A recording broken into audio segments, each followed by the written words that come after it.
जय हिंद फ्रेंड्स। इस YouTube channel में आप सभी का स्वागत है।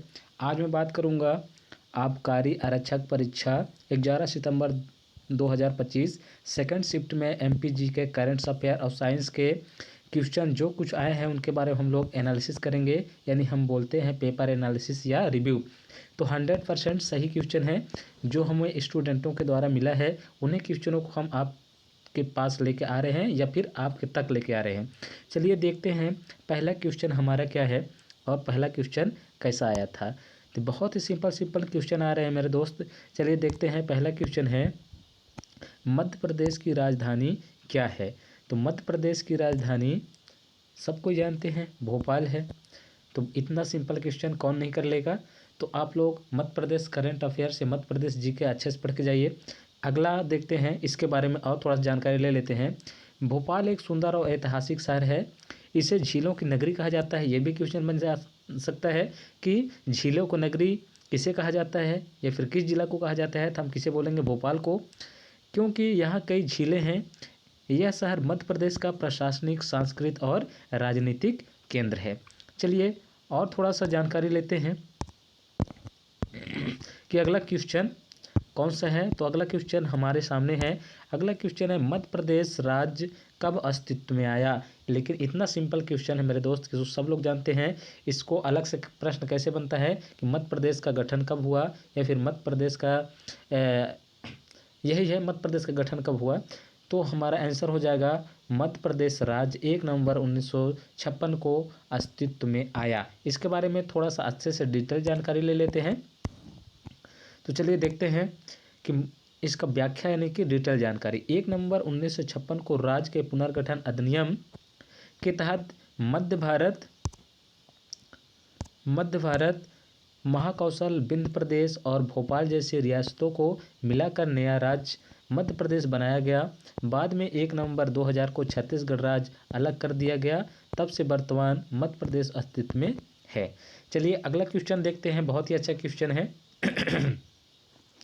अगला क्वेश्चन है हमारा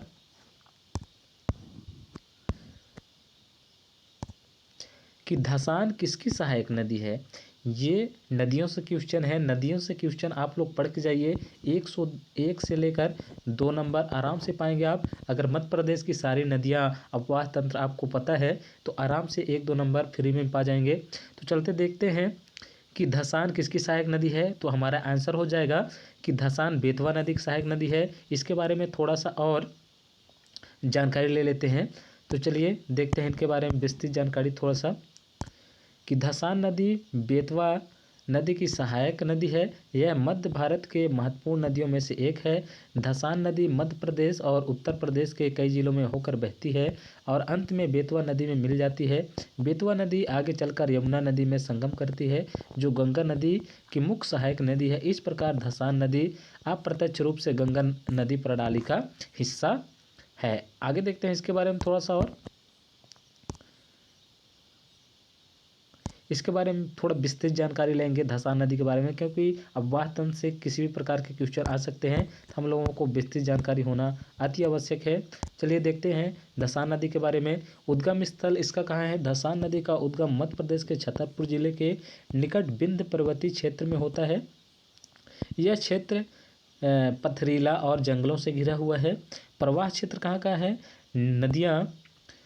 नदी मध्य प्रदेश के छतरपुर, सागर, टीकमगढ़ और आदि जिलों से होकर बहती है। इसके बाद यह उत्तर प्रदेश में प्रवेश कर बेतवा नदी में मिलती है। लंबाई इसकी कितनी है, लंबाई की बात करेंगे हम लोग। जो इसकी लंबाई है, धसान नदी की लंबाई लगभग 320 किलोमीटर मानी जाती है। कुछ स्रोतों में थोड़ा कम या ज़्यादा भी बताया जाता है। इसकी सहायक नदियाँ कौन कौन सी हैं, चलिए हम लोग सहायक नदियाँ के बारे में बात कर लेंगे। तो सहायक नदियाँ कौन कौन सी हैं। तो धसान नदी की सहायक नदियों के बारे में हम लोग बात करेंगे। बहुत ही डिटेल में हम लोग नदी के बारे में देख लेते हैं, क्योंकि 102 नंबर हमको फ्री में लेना है। तो धसान नदी को पोषित करने वाली छोटी नदियाँ और नाले आसपास के पहाड़ी क्षेत्रों से आते हैं। इनमें मौसमी प्रवाह अधिक होता है। अगला टॉपिक देखते हैं, आर्थिक एवं सांस्कृतिक महत्व। नदियाँ इनका आर्थिक और सांस्कृतिक महत्व क्या है। तो देखते हैं। नदी के किनारे खेती की जाती है, बहुत ही अच्छा है। नदी के किनारे खेती की जाती है। स्थानीय लोग नदी का पानी सिंचाई के लिए उपयोग करते हैं। कुछ हिस्सा है उसमें मछली पकड़ना भी एवं आजीविका का साधन है। नदी एक धार्मिक और सांस्कृतिक महत्व भी है। स्थानीय मेलों और पर्वों का इसका उपयोग होता है। तो आप लोगों के आसपास भी ऐसा कोई नदी होगा या फिर बहुत बड़े नदी जिसके आसपास में मेला लगता होगा। चलिए देखते हैं इसके बारे में थोड़ा सा और जानकारी। पर्यावरणीय पहलू क्या है। बरसात में नदी में अधिक जल आता है जबकि गर्मियों में जल स्तर कम हो जाता है। और इससे आगे जानकारी लेते हैं थोड़ा सा।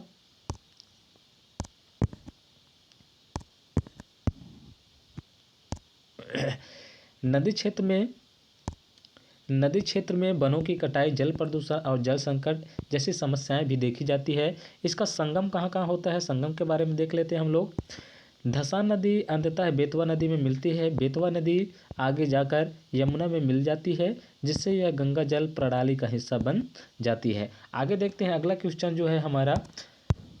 अगला क्वेश्चन बहुत ही अच्छा है कि सुभाष चंद्र बोस, चंद्रशेखर आज़ाद, भगत सिंह, लाला लाजपत राय इनमें से कौन मध्य प्रदेश से संबंधित है। तो हमको बताना था कि मध्य प्रदेश से संबंधित कौन है। तो हमारा आंसर क्या हो जाएगा, चंद्रशेखर आज़ाद मध्य प्रदेश से संबंधित हैं। वे भले ही पूरे भारत में स्वतंत्र संग्राम के लिए प्रसिद्ध हुए लेकिन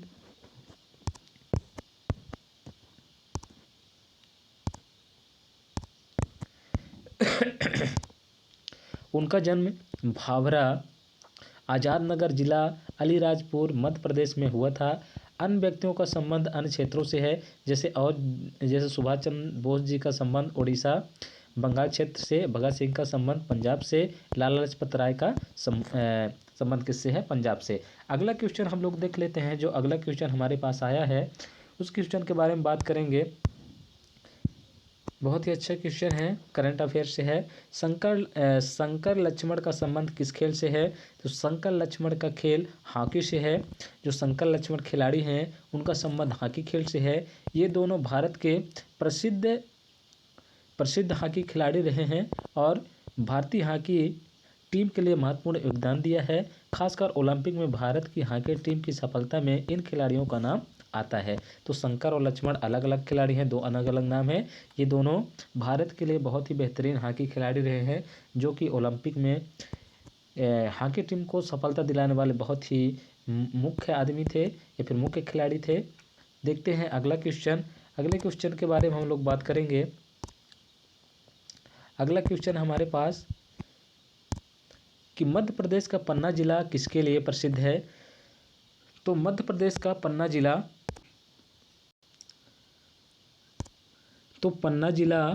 मध्य प्रदेश में हीरों के लिए प्रसिद्ध है। यहाँ स्थित पन्ना हीरा खदान भारत की प्रमुख